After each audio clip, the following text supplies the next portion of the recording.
So what's going on, YouTube? Welcome back to the blog. Today we are going to focus on cleaning our hot water heater. Now this is going to be a Suburban component.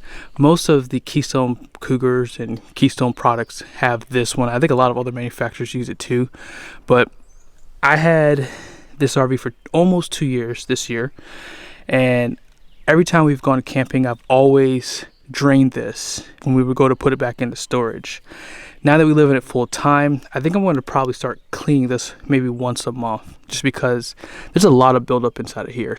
As you guys can see, I've already drained it completely. Now before you drain this, you have to turn it off. You can turn it off from the in command system, or you can turn it off from inside of here. Now one thing to note too is if you have any issues with this, you can reset it from here too, so just keep that in mind. This is going to be a propane and electric hot water heater, so if you have this and you're living in it full time, or if you have a lot of people showering, you're going to have to turn it on both sides because it keeps the water a lot warmer, and it works really good actually. I've had no complaints. My wife and I can take showers back to back and we stay pretty comfortable even when it was 20 degrees outside. In order to drain the hot water heater, you are going to have to take out your plug here. Mine came with an anode rod, so I am going to replace that. I'll show you guys how it looks here in a second. But sometimes it comes with an anode rod, sometimes it just comes with a cap here. So just keep that in mind. And one thing I've noticed is if you want to drain this, you have to take out the anode rod. But if you open this valve here, the water comes out a lot quicker. And so therefore you can go ahead and drain it. I don't know if you guys can see that white stuff on the inside of here, on the threads here. I'm going to have to clean that off too, because it looks like there's a lot of buildup. Like I said, I'm going to start cleaning this once a month. So let's go ahead and take a look at the anal rod so you guys can see it before and after, what it looks like when it's old and then a new one. So right now you're looking at an old anal rod. This is 2 years old. You can see the threads here. The plumber's tape is old. It's time for this to go. Now this one's not too bad. You can kind of see how it's all eaten away on the side here. If this was completely used, this pretty much would look like this all the way to the end here, but I feel like it's time for a new one. This is the brand new anal rod, so you can pretty much see how different it looks from an old one to a new one. So this is the one that's going in. I did get this off of Amazon. I believe I paid $17 for 2 of these things, and it came with plumber's tape. I believe that's what you call this. I didn't really need this. I have a bunch of this lying around my RV now, but as I mentioned, I'm going to have to clean off the threads on the RV. That way it'll just be easier for me to get basically this on and off. Also, I did just buy this too. I've never had this. I've always just kind of used the water hose, and I would have like a high water pressure piece for it, and I would just put it inside there, and it did a pretty good job of cleaning it. But now that we were living in it full time, there's a lot of buildup. I decided to invest in one of these. We're going to use this for the first time today. I'll show you guys how it works. It just connects to the water hose, and you just stick this inside the water heater, and it kind of cleans all the stuff out. Now if you are looking to take this off, you are going to need a 1 1/16 ratchet here. Now this is a 6-point, so, and this is the same thing goes for here too. So, and yeah, I mean I had these 2 things lying around the house. All right, so I have it connected to the water hose. Let me just show you guys the pressure. That's pretty much what it does. So we're gonna put this inside the water heater, and then we're gonna clean it out. And all you have to do to turn it on and off is just like that. It's really simple. So let's go ahead and spray this in. You guys can start seeing some stuff come out of here. See all that? I don't know if you saw that. One thing I recommend is kind of like don't let it get too full,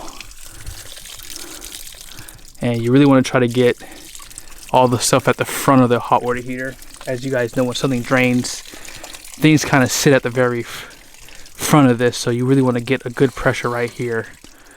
That way all that stuff comes, and just twist it around inside of here too.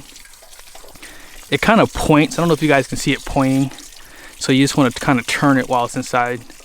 Get it real nice, get it nice and clean. You can kind of let it go nice and deep inside. If you put it up against it like this, the water won't come out, and then you can get a good pressure of water coming out of the hot water heater. But so far it seems like it's pretty clean. So what I'll do next before I complete rinsing it out is I'm going to take that wire brush and start cleaning those grooves while the water's coming out. That way I don't have to push stuff back inside. I'll put a little bit more water inside of here.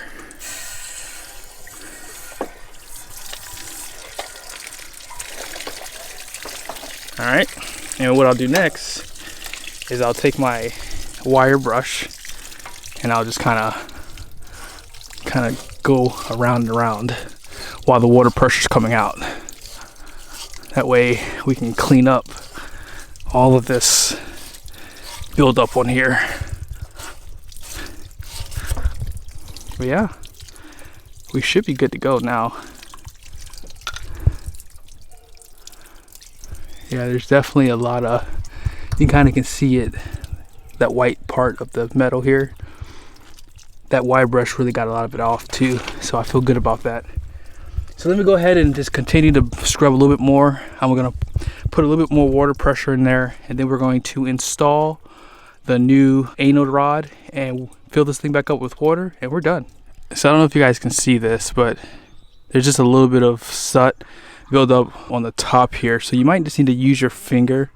One thing I would recommend, look at that, there's a lot left in there, so I'm gonna have to really get deep in there. So I'm putting my finger in and sticking it up, and that's where all that crap is there.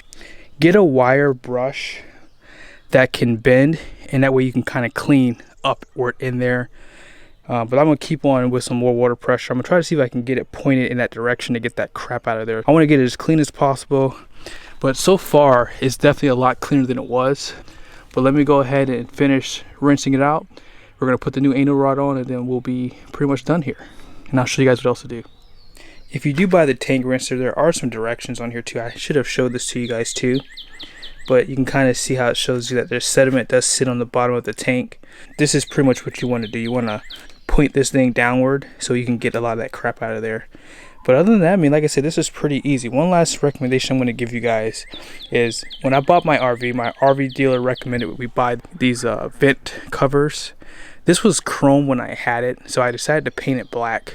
I just used some black spray paint, and it's held up pretty good too. I didn't like the way it looked when it was like chrome looking, so it does clean it up a lot. But this does keep those bugs, I can't remember what they're called, they're like a wasp, they create nests. They like the smell of propane, so you want to make sure that you protect your hot water heater with something like this. That way they don't make nests inside of there, because they will damage this and the furnace. I did take my furnace cover off because unfortunately I felt like whenever I had the cover on there, I would have issues. Now, I don't think that I was having issues because of that small cover, but as soon as I took it off, I had no issues with our furnace for the rest of the season. In the summertime, I'll leave it on, but in the wintertime, I take it off.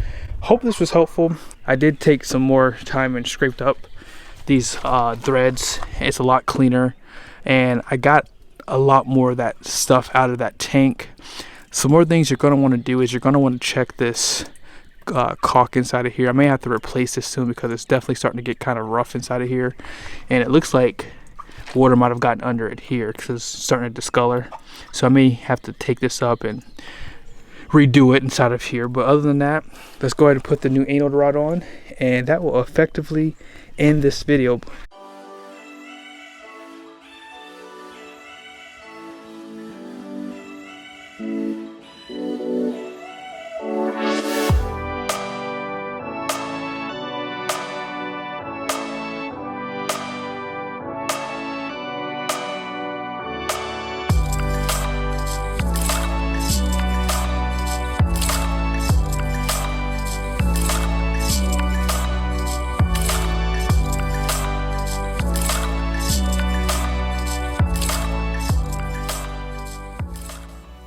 See if I can do this with one hand.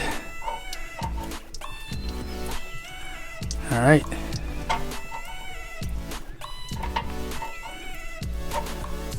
Yep, there it is. It caught. So now I just gotta tighten back up with my socket, and we are back in business.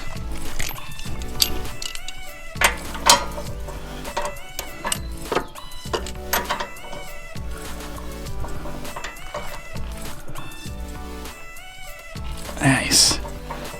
And I don't put too much pressure on this. I kind of just give it one about right there is good. Not too much.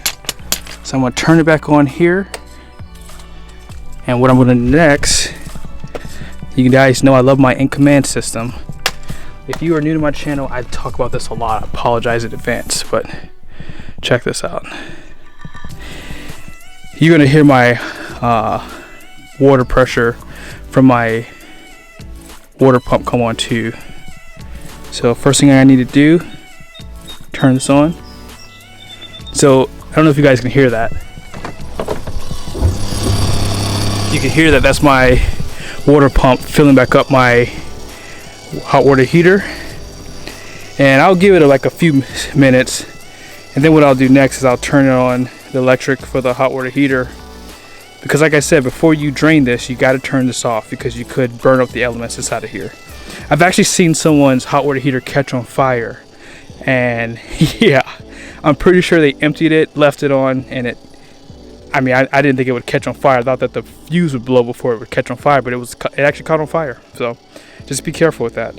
But what I'll do is I'll turn on electric, and that will pretty much be it, guys. But hope this was helpful. You know, like I said, this is just some stuff I'm doing. I'm off from work today, and I figured I might as well fill my time with something to kind of keep this thing up in shape, because so far, guys, I've had very minimal problems with this thing. So this, any chance you get, just walk around your RV, check to see if there's some maintenance things you need to do.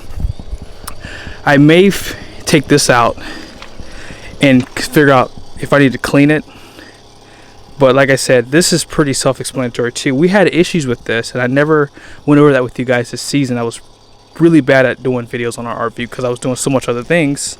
But I need to show you guys some simple basic things if you have any issues with your furnace for your RV. But again, that will effectively end this video, and I will see you guys really soon.